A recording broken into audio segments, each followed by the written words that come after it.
ஓம் ஸ்ரீ விராட் விஸ்வபிரம்மனே நமக. ஸ்ரீ காளிகாம்பாள் துணை. அன்பு உள்ளங்களுக்கு வணக்கம்.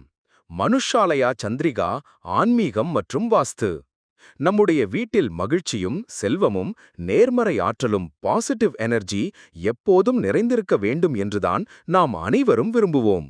அதற்கு வீட்டின் வாஸ்து அமைப்பு சரியாக இருப்பது மிகவும் அவசியம். இன்று நாம் பார்க்கப் போவது உங்கள் வீட்டில் செல்வ வளத்தை அதிகரிக்கும் சில எளிய வாஸ்து டிப்ஸ். வீட்டின் தலைவாசல், மெயின் என்ட்ரன்ஸ். வீட்டின் பிரதான வாசல் எப்போதும் சுத்தமாகவும் போதிய வெளிச்சத்துடனும் இருக்க வேண்டும். தலைவாசலுக்கு நேராக செருப்பு ஸ்டாண்ட் அல்லது குப்பை தொட்டிகளை வைக்கக்கூடாது.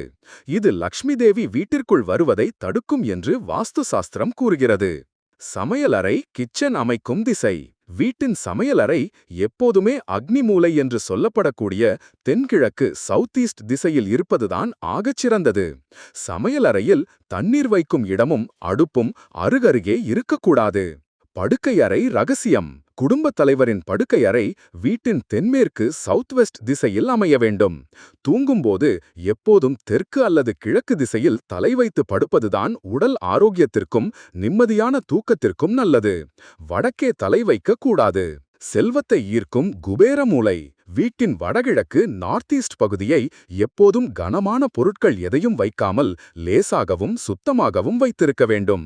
இந்த இடத்தில் சிறிய தண்ணீர் தொட்டி அல்லது நீர் ஊற்று வாட்டர் ஃபவுண்டைன் வைப்பது வீட்டிற்குள் பணவரவை அதிகரிக்கும். உடைந்த பொருட்கள்.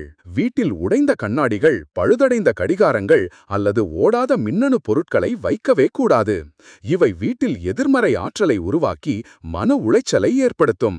இந்த எளிய வாஸ்து மாற்றங்களை உங்கள் வீட்டில் செய்து பாருங்கள், நேர்மறையான மாற்றங்களை உணர்வீர்கள்.